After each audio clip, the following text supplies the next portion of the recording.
How does transitional cell carcinoma spread? Imagine a cancer starting in the lining of the bladder and then finding ways to grow beyond its original spot.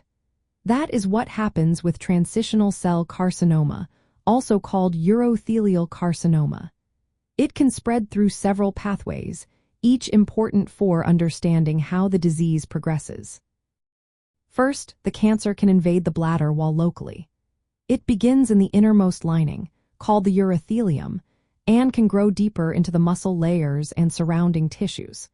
This invasion can extend into nearby organs like the prostate in men or the front wall of the vagina in women. The depth of this invasion helps doctors determine how advanced the cancer is and guides treatment options. Next, the cancer cells can spread along the mucosal surfaces of the urinary tract. This process, called mucosal migration or implantation, means the cancer can move along the lining of the bladder, ureters, or urethra.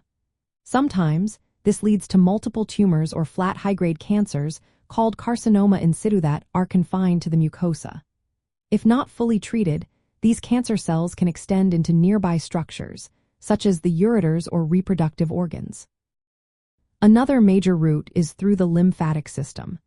Cancer cells can enter lymph vessels and travel to regional lymph nodes in the pelvis or further away. When cancer spreads to lymph nodes, it often indicates a more advanced stage and can affect prognosis. Cancer can also spread through the bloodstream, known as hematogenous spread. This is how the cancer reaches distant organs outside the pelvis. The most common sites outside the bladder are bones, especially the spine, as well as the lungs and liver.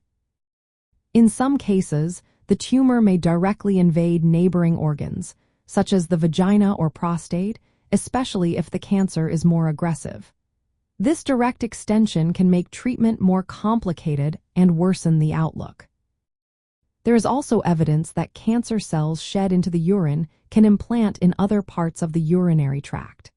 This means that if cancer cells are present in the urine, they might settle in areas like the urethra or vagina and form new tumors, especially if the mucosal barrier is damaged. Understanding these pathways helps healthcare professionals plan the best treatment strategies. Early detection of tumors that are still localized and complete removal of carcinoma in situ can prevent further spread. It is important for patients to work closely with their medical team to determine the extent of the disease and choose the most appropriate approach. Always consult with healthcare providers for personalized advice, as each case can vary widely.